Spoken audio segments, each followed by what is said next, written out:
तो चलिए कुछ और जानते हैं। क्या आप इस जीव को जानते हैं?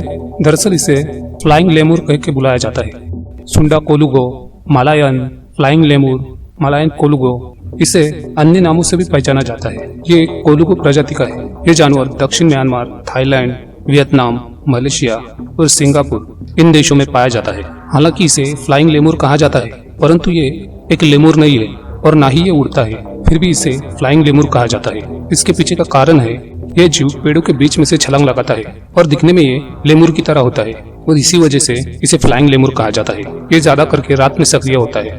ये जीव राष्ट्रीय कानून द्वारा संरक्षित है। दरअसल स्थानिक लोगों के द्वारा भोजन के लिए और किसी अन्य चीजों के लिए इस जीव का शिकार किया जाता है और मलेशिया जैसे विकासशील देशों में वनों की कटाई की वजह से इस जानवर को एक गंभीर खतरा बन चुका है। इस जीव के दो रूप है, परंतु दोनों भिन्न नहीं है। इसमें से बड़े रूप वाला जीव दक्षिण और पूर्व एशिया में पाया जाता है, जबकि छोटे रूप वाला लाओस और कुछ अन्य द्वीपों में पाया जाता है। इस जीव की अन्य 4 प्रजातियां भी होती है और इन्हें 3 अलग अलग प्रजातियों के रूप में पहचाना जाता है।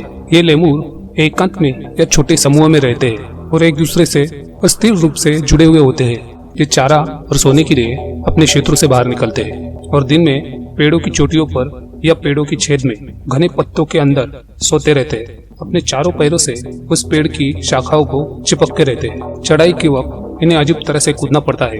ऊंचाई में 100 मीटर से अधिक की दूरी ये तय कर सकते हैं, परंतु वन तल पर ये जानवर काफी असहाय होते हैं।